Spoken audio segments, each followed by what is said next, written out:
বাংলাদেশ কৃষির প্রধান দেশ। দেশের অর্থনীতি উন্নয়নে গার্মেন্টস শিল্প একটি অন্যতম মাধ্যম। দেশের গার্মেন্টস শিল্পের ধারাবাহিকতায় ইতালিতেও প্রবাসী বাংলাদেশের গার্মেন্টস শিল্পের বিরাট ভূমিকা রাখছে। এখানে গার্মেন্টস শিল্পের অনেকটাই দখল করে নিয়েছে প্রবাসী বাংলাদেশিরা। বাংলাদেশি মালিকানাধীন ৫০টিরও বেশি গার্মেন্টস শিল্প গড়ে উঠেছে ইতালির ঐতিহাসিক নগরী নাপোলির পালমা এবং সান জেন্নারো এলাকায়। নাপোলির ওইসব এলাকার বেশ কিছু গার্মেন্টস ঘুরে দেখা গেছে বাংলাদেশি মালিকানাধীন এসব প্রতিষ্ঠানের প্রায় সকল শ্রমিকই বাংলাদেশি।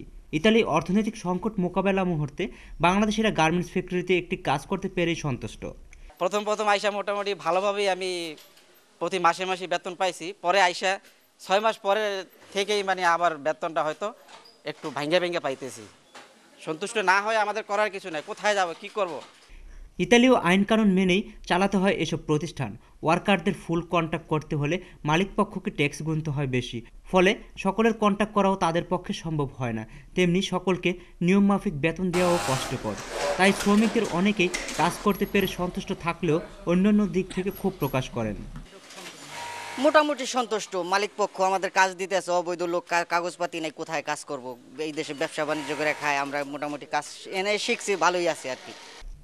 গার্মেন্টস মালিকরা বলছেন বাংলাদেশ সরকারের সহযোগিতা পেলে এখানে তারা আরও ভালো করতে পারবেন। মোটামুটি ভালো আছি এবং সরকারের যদি পৃষ্ঠপোষকতা পাই তাহলে আমরা হয়তো ভবিষ্যতে এই ব্যবসাকে আরও প্রসারিত করতে পারবো।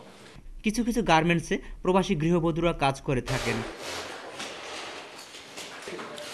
গার্মেন্টস শিল্প শুধু বাংলাদেশে নয়, ইতালিতেও প্রবাসী বাংলাদেশিরা এই শিল্প প্রতিষ্ঠা করে বাংলাদেশ এবং ইতালির অর্থনীতিতে বিরাট ভূমিকা রাখছে। প্রবাসী গার্মেন্টস ব্যবসায়ীরা মনে করছেন পৃথিবীর অন্যান্য দেশের মতো বাংলাদেশের সরকারের সহায়তা পেলে গার্মেন্টস শিল্প অনেক দূর এগিয়ে যাবে। Shaon Ahmed, Bangla TV news, Napoli, Italy.